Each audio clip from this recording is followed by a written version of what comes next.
제가 발표할 논문은 2019년 CVPR에서 소개된 Class Balanced Loss Based on Effective Number of Samples라는 논문입니다.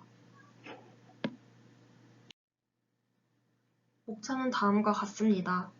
Introduction, Effective Number of Samples에 대한 설명, Class Balanced Loss 설명, 네 번째로 실험 내용, 마지막으로 결과, 순서로 진행하도록 하겠습니다. 인트로덕션입니다. 먼저 클래스 밸런스드 로스에 대해서 설명을 하기 전에 간략하게 롱테일드 데이터셋에 대한 설명을 하도록 하겠습니다. 먼저 위에 해당 분포를 보시면 X축이 클래스, Y축이 각 클래스에 해당하는 샘플 수를 나타내고 있습니다. 보시면 여기 롱테일 부분에 위치한 대부분의 클래스들 같은 경우에는 샘플 수가 굉장히 적지만 헤드 부분에 위치한 소수의 클래스들은 샘플 수가 굉장히 많은 것을 확인할 수 있습니다.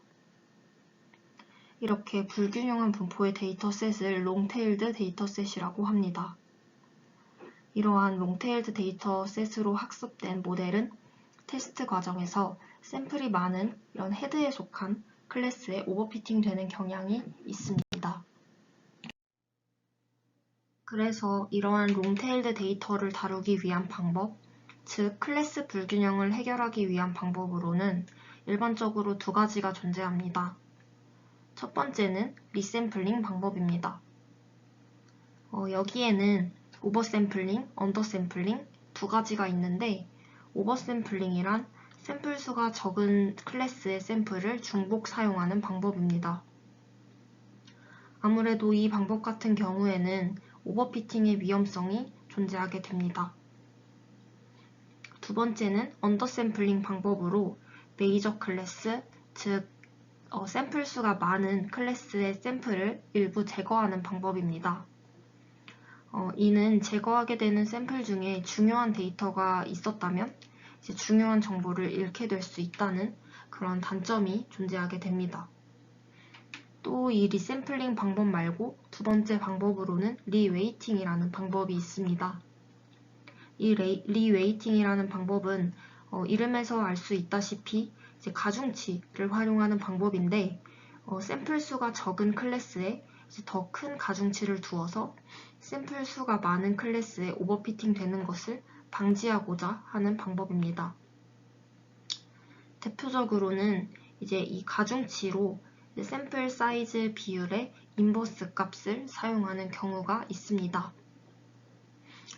예를 들어보자면 어떤 클래스 A의 샘플 수와 이제 클래스 B의 샘플 수가 3대 1이라고 했을 때 이제 클래스 B의 웨이스로는 1을 사용을 하고 클래스 A의 웨이스로는 이제 샘플 사이즈 비율의 역수인 3분의 1을 사용을 해서 샘플 수가 더 많은 A에 오버피팅 되는 것을 방지하는 것입니다. 이 논문에서는 이 두 개의 방법 중에 리웨이팅 방법에 초점을 맞춰서 다양한 데이터셋에 적용될 수 있는 더 나은 클래스 밸런스드 로스를 구축하고자 하였습니다. 하지만 가중치로 단순하게 샘플 사이즈의 인버스를 사용하는 것이 아니라 Effective Number of Samples라는 개념을 활용을 하게 됩니다.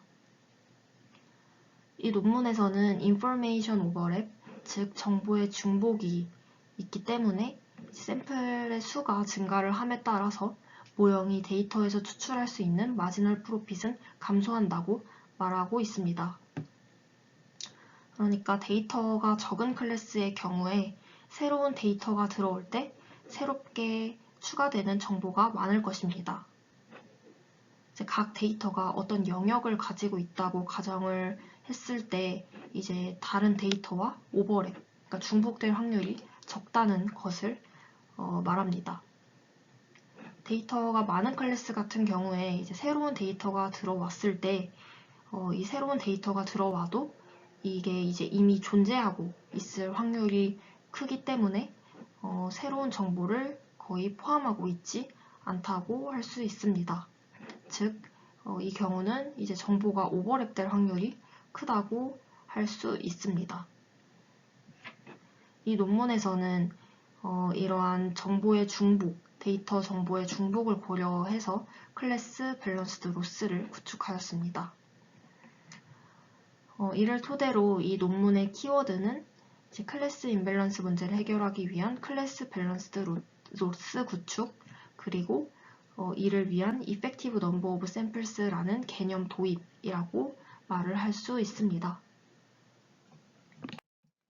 그럼 이 논문의 키워드인 이 논문에서 정의를 내린 Effective Number of Samples에 대해서 설명을 하도록 하겠습니다.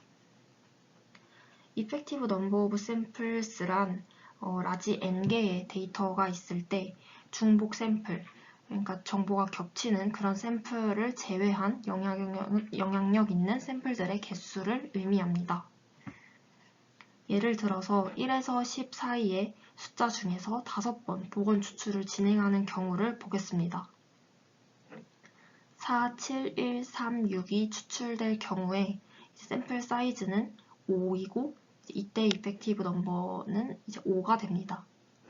하지만 1, 1, 2, 2, 3이 추출된다고 했을 때 샘플 사이즈는 위와 동일하게 5이지만 이펙티브 넘버 같은 경우에는 이제 중복되는 샘플을 제거하고 이제 3이 되게 됩니다. 그럼 앞에서 설명한 Effective Number of Samples를 일반적인 식으로 표현해 보도록 하겠습니다. 먼저 왼쪽의 그림을 보시면 이 점선은 전체 데이터 라지 N이고 회색 부분은 이전에 샘플링된 데이터입니다. 그리고 이때 새로운 데이터인 검정색의 원이 들어온다고 했을 때 총 두 가지의 경우가 있을 수 있습니다.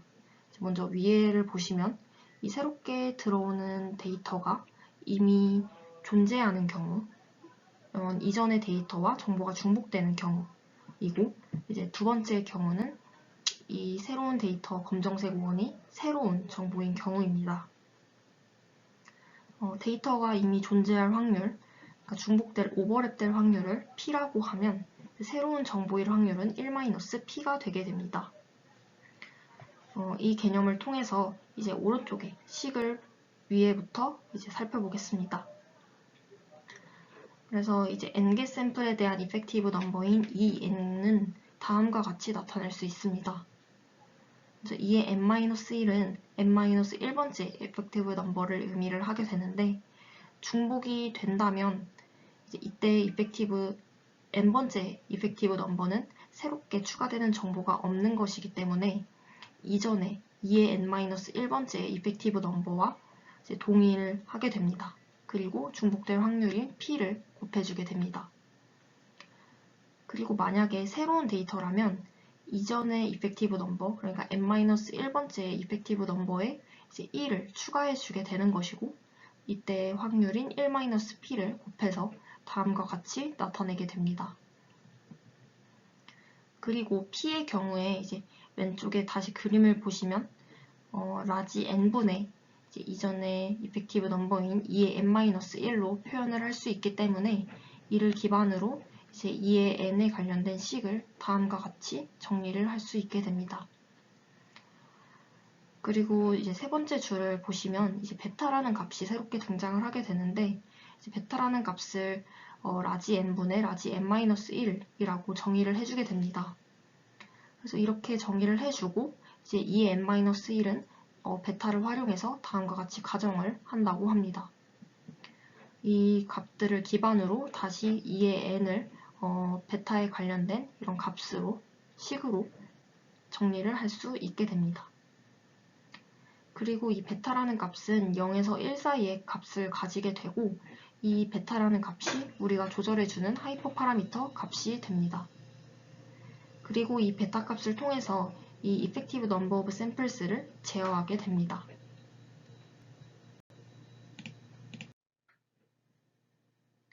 다음은 앞에서 정의한 베타 그리고 Effective Number of Samples 이 값을 바탕으로 한 최종 클래스 밸런스드 로스 텀입니다. 간단하게 설명을 드리면 이제 로스 펑션에 effective number of samples의 역수를 곱해주는 형태입니다. 그리고 이제 아래 표를 보시면 이제 베타 값, 하이퍼 파라미터인 베타 값이 어떤 의미를 가지고 있는지 알 수 있습니다.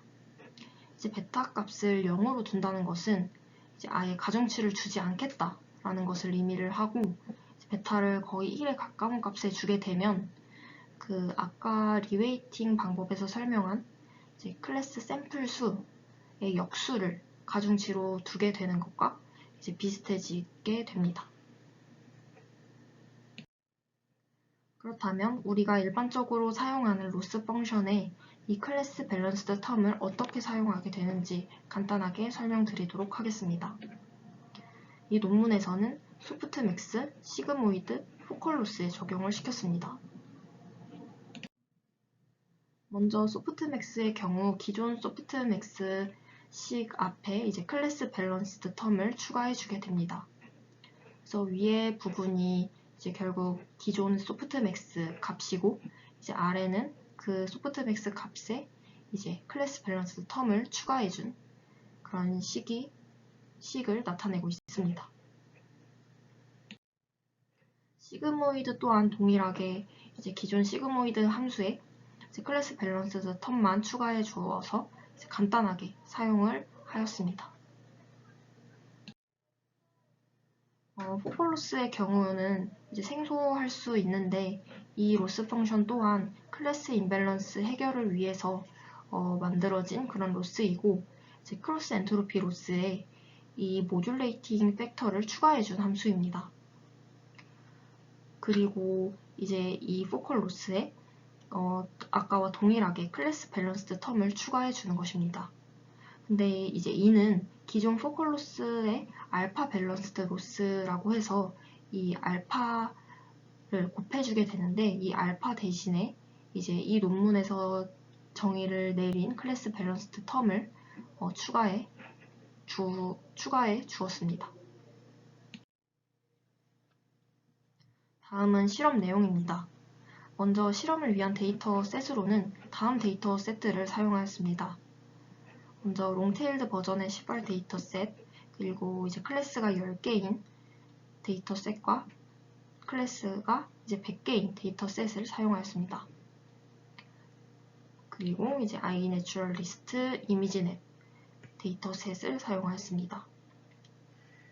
그 다음에 이제 임밸런스 팩터가 나오는데, 이거는 이제 데이터셋이 얼마나 임밸런스한지를 나타내는 지표로 데이터셋 내에서 가장 많은 샘플 수를 가진 그런 클래스 분의 적은 샘플을 가진 클래스의 샘플 수로 계산이 되게 됩니다. 다음은 시발 데이터셋의 이제 실험 결과입니다. 먼저 SM은 이제 소프트맥스를 의미를 하고, SGM은 시그모이드를 의미를 합니다. 그리고 이제 임밸런스 팩터를 조절해줌에 따라서 어떻게 에러가 변하는지를 보여주고 있는데, 이제 여기서 임밸런스 팩터가 1인 경우는 모든 클래스가 동일한 수의 샘플 수를 가지고 있을 때를 의미합니다. 그러니까 즉 클래스 임밸런스 문제가 없고 이제 클래스가 밸런스한 그런 데이터 셋을 의미를 합니다.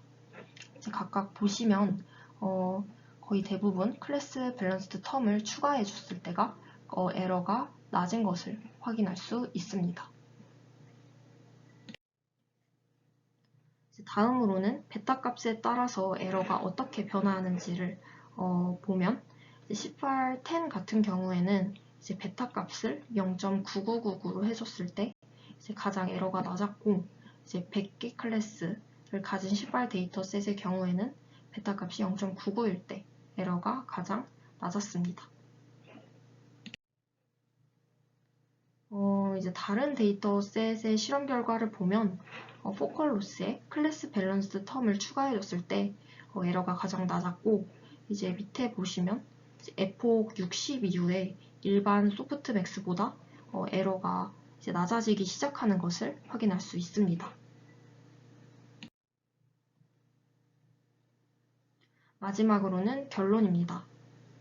이제 결론적으로 이 논문에서는 데이터의 정보 중복을 고려를 해서 effective number of samples를 정의하였고, 이제 이를 클래스 밸런스드 텀으로 사용하였습니다. 그리고 우리가 일반적으로 사용을 하는 그런 기존 로스 펑션에 쉽게 적용 가능한 것을 확인을 했고, 이제 적용을 했을 때 성능이 향상된 것까지 이제 확인할 수 있었습니다.